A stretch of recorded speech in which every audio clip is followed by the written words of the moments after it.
As trade tensions between Brussels and Washington continue to simmer, European winemakers are already feeling the effects.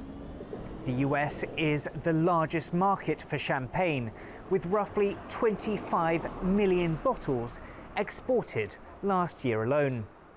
Grape-based drinks are included in possible countermeasures should the US impose a blanket 30% duty on EU goods. Some industry leaders feel that could put the sector into further jeopardy. I visited France's Champagne region to find out how. Often a drink for special occasions, but uncertainty over US tariffs has given champagne producers little cause for celebration. Hugo Drapier is an 8th-generation winemaker. Drapier champagne is sold in roughly 120 countries, with the US accounting for 5% of sales, making it the biggest market outside of France. There is 300 big brands in Champagne and a lot of independent little producers. Sales here are proving resilient, despite the price of a bottle rising about 5% because of US tariffs. For the moment, the clientele is still coming to visit us and very interesting, even if the tariffs and the price is a little bit higher due to those tariffs. For the moment, we haven't seen any changement about the sales and the interest of our house. But tariff concerns have been bubbling across Europe's wine industry for months. The US accounts for nearly 30% of the export market, valued at roughly $5.5 billion last year alone. Efforts to stockpile inventories to mitigate the threats of duties have been underway since Donald Trump was elected president.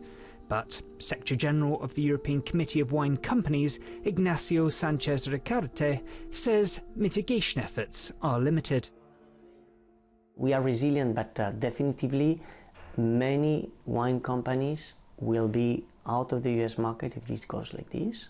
There will be delay in the investments, and there will be bankrupts, certainly.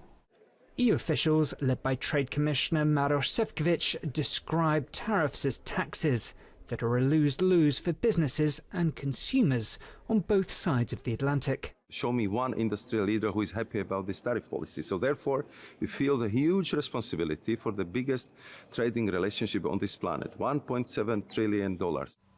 Champagne sales have started to lose their fizz in recent years. Producers say the industry's issues go deeper than trade disputes. Parts of these cellars date back to the 12th century. Tariffs may pose a challenge today, but winemakers here say climate change risks a more lasting headache. Hugo Drapier says his grandfather would harvest these vineyards in October. Nowadays, wine picking generally occurs around August. Drapier boasts to be the region's first carbon-neutral champagne house. The methods are centuries old, but the winemaking process is constantly adapting. The new politics about research in Champagne is to think about future, working on new variety that have later ripeness, lower in sugar, so to compensate a little bit the effects of this climate change. Through plans such as financing for climate change mitigation and promoting wine tourism, the EU hopes to help future-proof the industry. But before raising a glass, winemakers hope to see the EU and US shelve their trade disputes. Less than 200 kilometers west from Delhi is the village of Mayar in the state of Haryana. Here, farmer Mahinder Singh has been growing genetically modified cotton known as BT cotton for 15 years. It's designed to resist pest.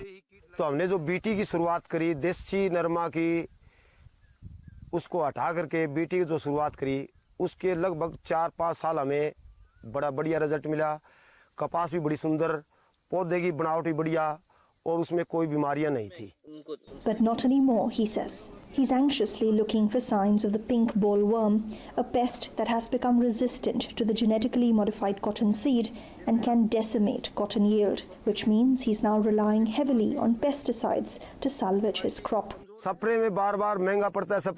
Spray humus गर्मी ज़्यादा होती है, नर में समस्या होती है किसानों के। इस कारण हमने बीटी को चॉइस करी थी।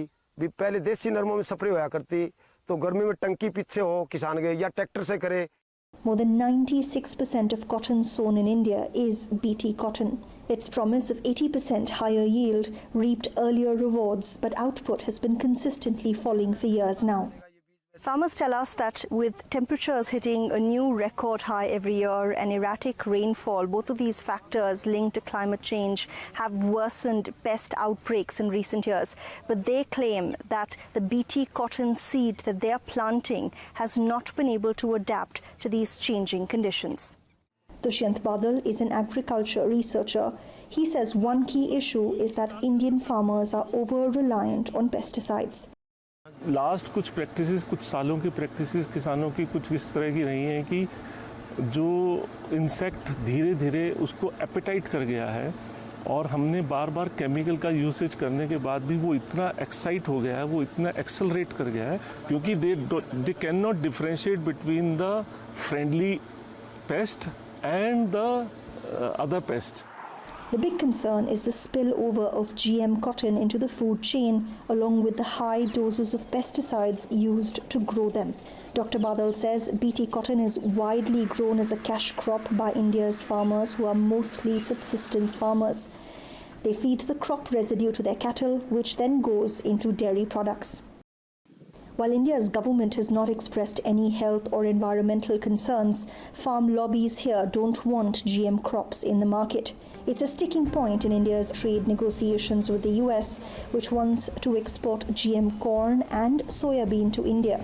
GM corn alone would mean $235 million a year worth of US exports to India, going by an American estimate.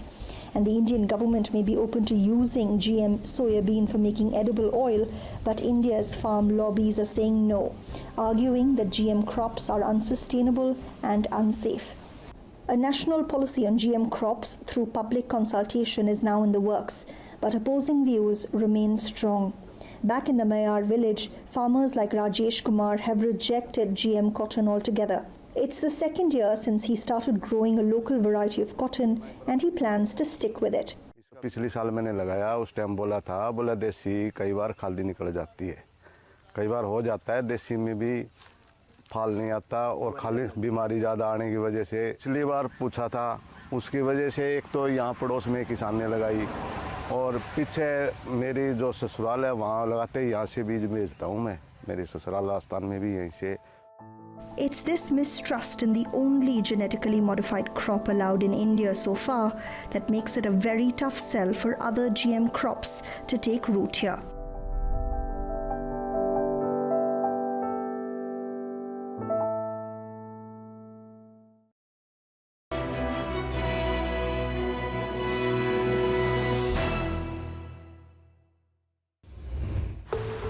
Located in the province of Zhejiang in eastern China, the Yiwu International Trade Market is the largest small commodity wholesale market in the world.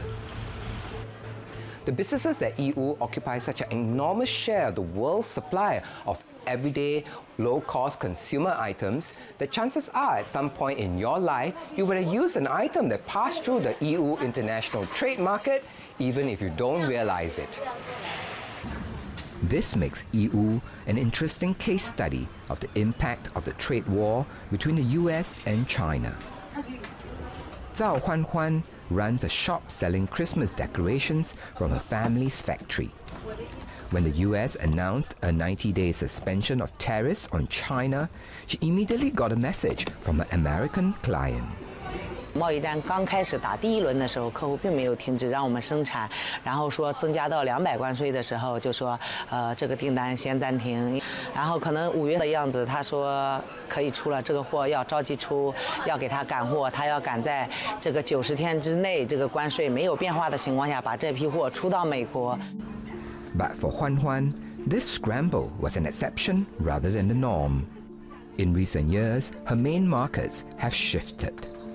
我们近个2-3年来，就是南美的市场有巴西、墨西哥、阿根廷，然后智利增长比较快，就是说比较稳定。今年还有一个俄罗斯市场也相对很旺。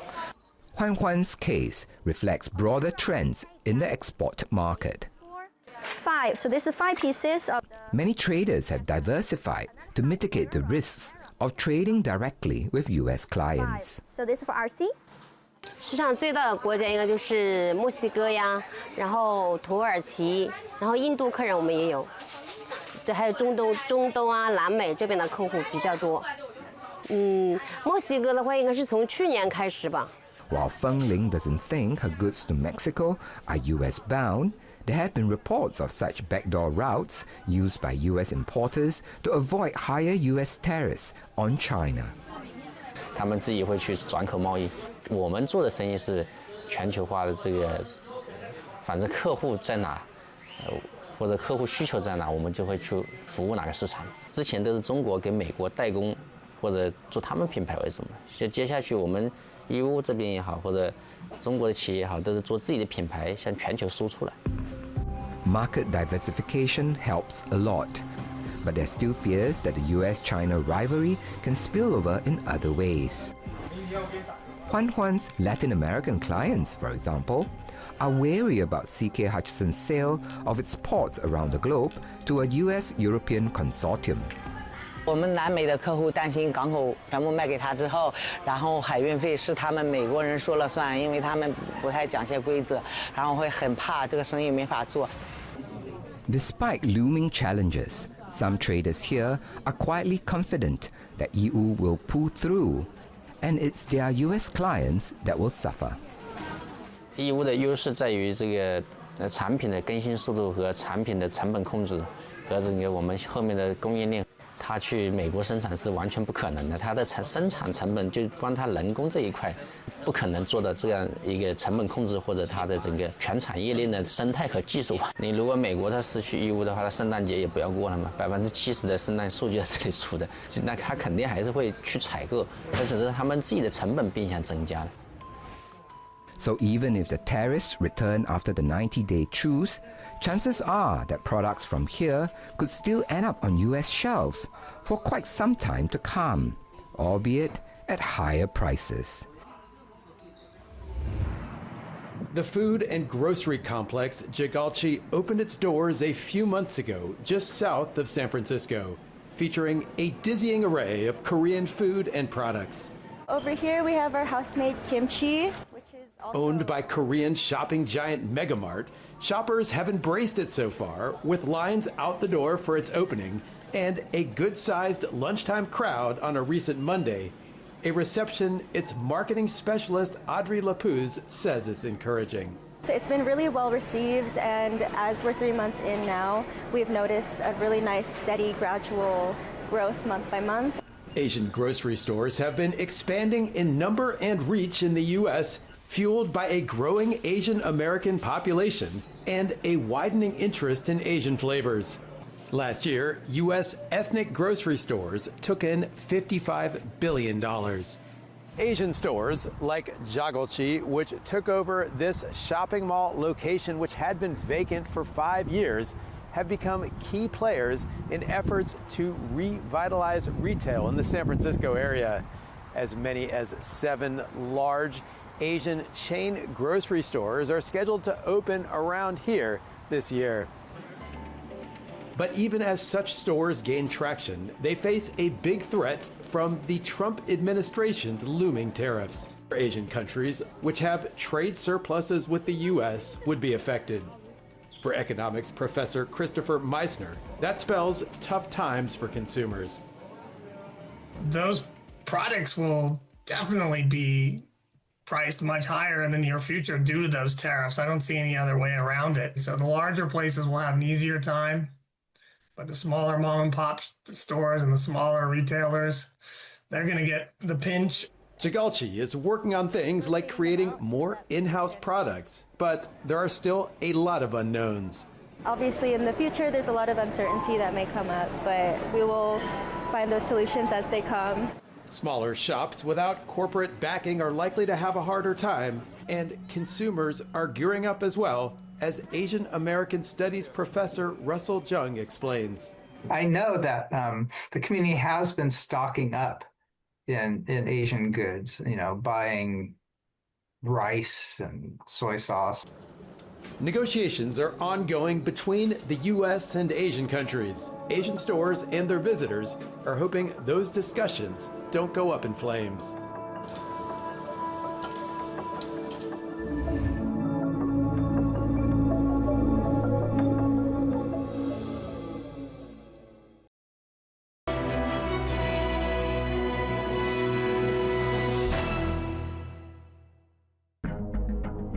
Malaysia's export industries are bracing for more turbulence after the United States raised tariffs. The added cost may be marginal on paper, but manufacturers say the real damage is in the uncertainty. They say that without clear direction, buyers are hesitating and orders are already shrinking. Some manufacturers worry orders may even be rerouted to regional peers such as Vietnam or the Philippines. It's important for the manufacturers to see clarity in the way forward to make our investment decision or even our production planning. And on the other side, the US customer are also adopting a wait and see. Will there be a flip-flop? Will there be a postponement? So they are also not giving us bulk orders like before. Malaysia's Trade Minister Tengku Zafrul Aziz says negotiations are being accelerated as the 1st August deadline looms. These talks follow a meeting between Prime Minister Anwar Ibrahim and US Secretary of State Marco Rubio on the sidelines of the ASEAN Regional Forum in Kuala Lumpur. While Mr. Zafrul says he remains optimistic a win-win deal can be struck, he adds that Malaysia will not cave in on issues tied to national interests. Well, the terms negotiations are, there are no new terms, but of course there are concerns on non-tariff issues. We've addressed one of that through the Strategic Trade Act, where we have now put one item in the list. But on issues where we cannot move, which is a red line, again, if you are in a country, a sovereign country, and for strategic interests, you're willing to do that, right? So we need to study that carefully. What's the impact? Analysts say Malaysia must move on 2 tracks, mitigating short-term shocks and rethinking its long-term trade game. This is where you have to double down efforts, not just on the trade and finance and economic track, but also on the diplomatic track. Analysts also stress the need for trade diversification in both sectors and export markets as part of Malaysia's long-term resilience strategy.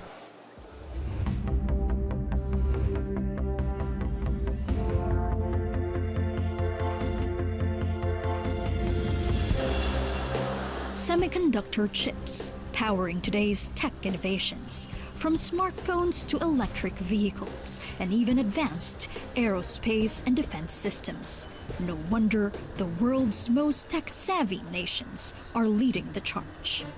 But somewhere in the global supply chain is the Philippines, a key contributor providing the precision and people power the industry needs.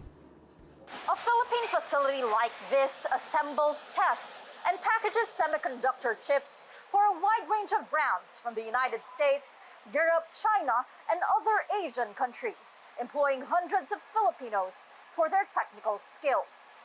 This company partners with local colleges to train future engineers. Fastech Synergy Philippines Managing Director John Mateo admits, while global competitors may have deeper pockets for equipment, the Filipino workforce brings something invaluable to the table. Which is stickier, equipment or the talent?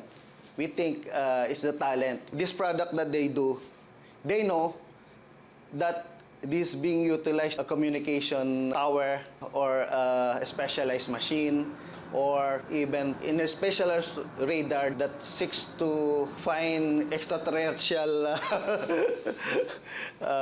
species in the space.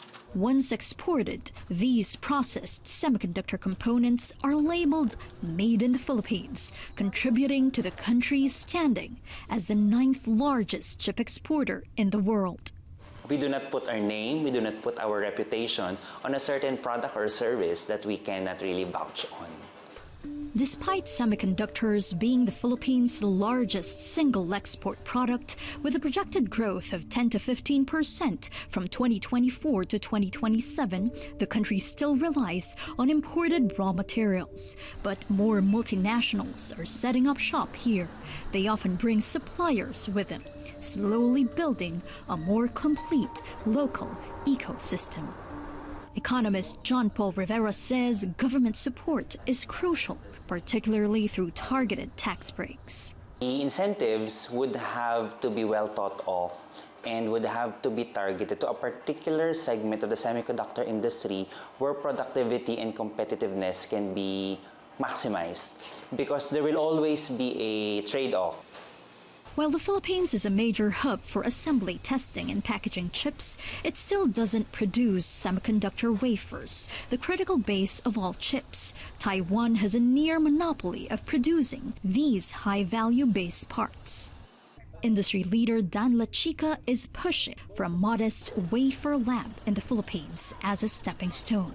He says the pending U.S. tariff scheme could also benefit the Philippines, given a relatively low rate compared to regional neighbors. We've seen a number of inquiries exploring the possibility of either setting up in the Philippines or having an alternative site in the Philippines just because of the tariff. If we demonstrate that we can do this modest wafer lab with the trained manpower, with the materials, with the ecosystem, then that would be a proof of concept that we can do it and hopefully be able to attract a commercial wafer fab at some point in the future.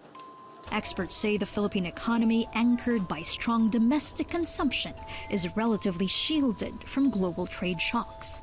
The semiconductor sector in the country employs more than 360,000 workers and provides indirect employment to over 3 million workers.